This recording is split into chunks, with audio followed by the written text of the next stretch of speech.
How to remove boost posts from Instagram. Let's get started. First, launch your Instagram app. Now, navigate to the profile page and open any of the posts. Below your post, if you are getting this kind of pop up, boost post, and you want to remove this kind of pop up, how can you do that? For that, navigate to the settings, click on three bars given at the top right. Now, scrolling down under For Professionals, you'll find the option of Business Tools and Controls or the Creator Tools and Controls option. Click on that. Then click on the option of Switch Account Type.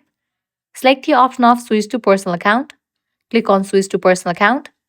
Then force quit your Instagram app, relaunch it, navigate to the profile page, and now open any of the posts. You won't get the pop-up boost post. You can see that. So this way you are able to remove boost post from Instagram.